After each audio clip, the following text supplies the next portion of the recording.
धवलगिरी के राजा वीर वर्मा एक शाम उद्यान में विहार कर रहे थे। तब सेवक ने वहां पहुंचकर सूचना दी, महाराज, एक मछुआरा आपके दर्शन करना चाहता है। मछुआरा? उसे कल दरबार में आने के लिए कह दो, राजा वीर वर्मा ने कहा।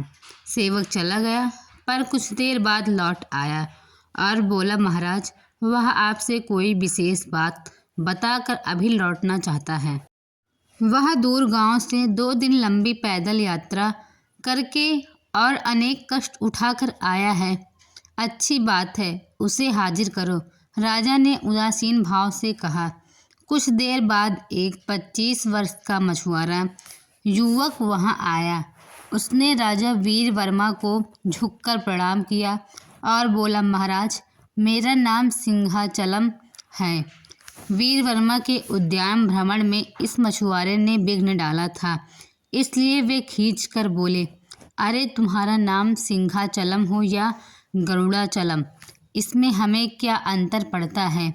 क्या कोई खतरा पैदा होने वाला है या तुम अपना नाम बताने के लिए मुझसे मिलने आए हो? महाराज, क्षमा कीजिए, एक अत्यंत गुप्त बात है। हमारे गांव के पास समुद्र में एक मत्स्य कन्या है, सिंहाचलम ने कहा। मत्स्य कन्या? वीर वर्मा ने चकित होकर पूछा। जी हाँ महाराज, वह मत्स्य कन्या दुनिया में कहाँ क्या हो रहा है सब बता सकती है, सिंहाचलम ने कहा। क्या कहा? क्या मत्स्य कन्या ने तुम से बात की है? वह देखने में कैसी है? उसने तुम्हें क्या क्या बताया है? सब मुझसे कहो, राजा ने कुतूहल दिखाकर पूछा। सिंहाचलम ने कहा, 2 दिन पहले मैं भोजन करके दोपहर के समय नाव लेकर समुद्र पर चल पड़ा। तभी मुझे समुद्र के किनारे काजू के पेड़ों के निकट कोमल खिलखिलाहट सुनाई दी। मैंने उधर जाकर देखा तो कमर तक एक सुंदर नारी की आकृति वाली और उसके नीचे मछली की आकृति वाली मत्स्य कन्या दिखाई दी। वह कन्या मुझे देखकर बोली, सिंहाचलम, जब सारी दुनिया समुद्र के इस ओर बसी है तो तुम समुद्र में जाकर कौन सी विद्या सीखना चाहते हो? मैं मत्स्य कन्या की अनोखी आकृति देखकर चकित रह गया और उससे बोला, इस ओर बसी दुनिया में जीने के लिए समुद्र ही तो मेरा एकमात्र आधार है। तुम तो समुद्र पर जीवन यापन करती हो, तुम्हें पृथ्वी पर वास करने वाले लोगों की मुसीबतों का पता भला कैसे लग सकता है? मेरी बात सुनकर मत्स्य कन्या ठहाका मारकर हंस पड़ी और बोली, यह सत्य है कि समुद्र ही मेरा निवास स्थान है, पर इस दुनिया में कब कहाँ क्या होता है वह सब मुझे स्पष्ट दिखाई देता है। अच्छा, ऐसी बात है, तब तो बताओ इस समय हमारे राजा क्या कर रहे हैं? मैंने पूछा। मत्स्य कन्या ने क्षण भर के लिए आंखें बंद की, फिर आंखें खोलकर बोली, इस समय तुम्हारा राजा अपनी रानी से दोबारा खीर परोसने के लिए कह रहे हैं। इसके बाद मैं मछलियां पकड़ने के लिए समुद्र पर चला गया। मैं रात बीते लौटा तो देखा कि मत्स्य कन्या काजू के उन्हीं पेड़ों के पास खड़ी थी। उसने मुझसे कहा, सुनो, इस समय तुम्हारे राजा को उनकी रानी हिरण का मांस परोसने जा रही हैं, लेकिन राजा कर रहे हैं। ऐसा लगता है कि तुम्हारे राजा सदा खाने पीने में ही मग्न रहते हैं, राज्य की उन्हें कोई चिंता नहीं है। यह कहकर मत्स्य कन्या समुद्र के अंदर चली गई। मैं उस सारी रात मत्स्य कन्या के बारे में सोचता रहा। मुझे नींद नहीं आई। मेरे मन में यह विश्वास पक्का हो गया कि मत्स्य कन्या जो कुछ कह रही हैं सत्य है और वह बहुत कुछ बता सकती हैं। मैंने सोचा कि राजा के लिए यह बहुत काम की हैं। शत्रु राजाओं के विचार, राजद्रोही के षड्यंत्र, संकट की पूर्व सूचना आदि बातें अगर हमारे महाराज को पहले ही पता लग जाए तो यह राज्य के लिए हितकर होगा। महाराज, इस प्रकार मैं रास्ते की अनेक मुसीबतों को पार करके राजधानी तक पहुंचा हूँ। मेरे गांव से शहर तक आने के लिए सड़क तो दूर, कोई पगडंडी तक नहीं है। सिंहाचलम के मुख से यह सारी कहानी सुनकर राजा के आश्चर्य का ठिकाना न रहा। जब राजा भोजन करते थे तो उस समय रानी के अलावा और कोई नहीं होता था। राजा ने रानी से खीर परोसने के लिए कहा था और हिरण का मांस परोसने के लिए मना किया था। ये दोनों ही बातें सच है। निश्चय ही उस मस्त कन्या ने दूर देखने की और दूर सुनने की शक्ति होनी चाहिए। हो सकता है कि वह मन की बातें भी जान लेती हों। राजा ने इस प्रकार के चिंतन में कुछ क्षण खोए रहे। तब सिंहाचलम ने राजा को प्रणाम करके कहा, महाराज मुझे देर हो रही है, अब आज्ञा दीजिए। अच्छी बात है, तुम जाओ, कल मैं तुम्हारे गांव आऊँगा। यह कहकर राजा ने अपने सेवक को पुकारा और मछुआरों को 100 सिक्के दिलवाकर विदा किया। दूसरे दिन राजा की यात्रा के लिए सारा प्रबंध किया गया। पहली रात कुछ राजनैतिक सिंहाचलम के गांव के लिए रवाना हो गए थे। उन्होंने काजू के पेड़ों के बगीचे में राजा और रानी के लिए खेमे लगवाए। अनेक कारीगरों और मजदूरों ने मिलकर राजधानी से उस छोटे से गांव तक पहुंचने के लिए एक सुंदर मार्ग बनवाया, ताकि राजा का रथ और भंडार की सामग्री आसानी से वहां पहुंच सके। राजा वीर वर्मा रानी को साथ लेकर शाम तक उस गांव में आ पहुँचे।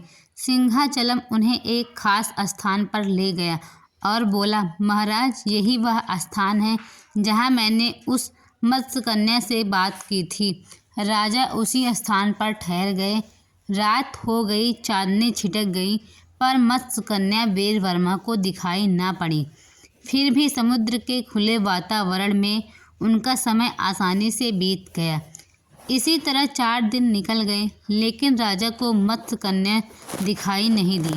राजा ने निराश होकर राजधानी लौटने की तैयारी कर ली।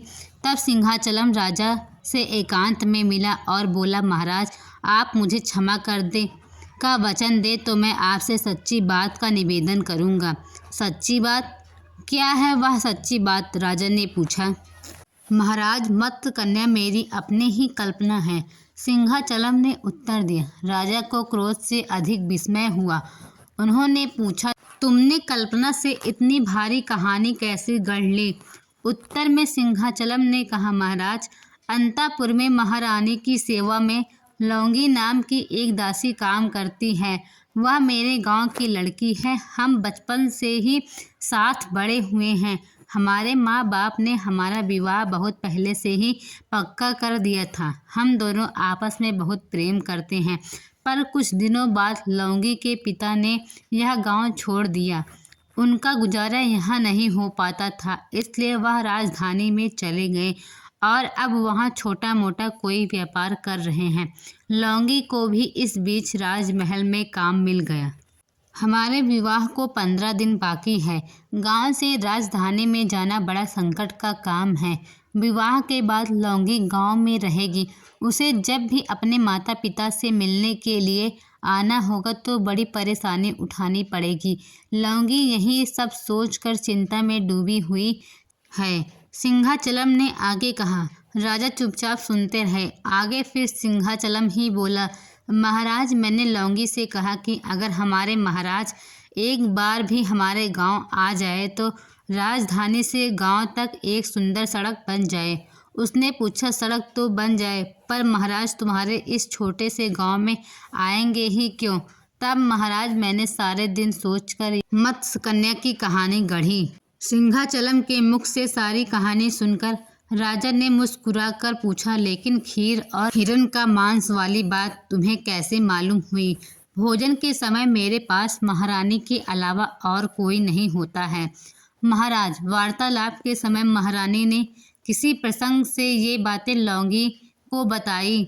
लौंगी से ये बातें जानने के बाद मैंने मत्स्य कन्या की कहानी के बारे में विचार किया। अब आप चाहे तो मुझे दंड दें, पर आपके आगमन से हमारे गांव का रूप ही बदल गया। राजधानी से हमारे गांव तक एक अच्छी सड़क बन गई। लौंगी जब अपने माता पिता को देखने के लिए जाना चाहेगी, किराए की गाड़ी में जाकर उन्हें देख सकेगी, सिंहाचलम ने कहा। राजा कुछ देर मौन रहे, फिर बोले, सिंहाचलम तुमने लौंगी के साथ मिलकर तो बड़ा भारी नाटक रच डाला, लेकिन फिर भी तुमने कुछ उपकार किया है। मुझे एक सत्य का बोध हुआ। राजा जब तक अपने राज्य के हर कोने में नहीं जाएगा, तब तक वह अपनी प्रजा की कठिनाइयों और आवश्यकताओं को समझ नहीं पाएगा। मैं अब वर्ष में 1 माह अपने देश का भ्रमण करूंगा। यह कहकर राजा ने अपने कंठ से एक बहुमूल्य हार उतारकर सिंहाचलम को दिया और कहा, यह हार तुम्हारे और लौंगी के विवाह के उपलक्ष्य में हमारा उपहार है। सिंहाचलम के मन में भय भी था और शंका भी कि राजा को जब मत्स्य कन्या की मनगढ़ंत कहानी का पता लगेगा और उसका झूठ खुलेगा, तब वे ना जाने उसे कौन सा दंड देंगे। पर इसके विपरीत राजा से उपहार पाकर सिंहाचलम की प्रसन्नता का कोई पार न रहा। उसने राजा को झुककर बार बार प्रणाम किया। Thank you.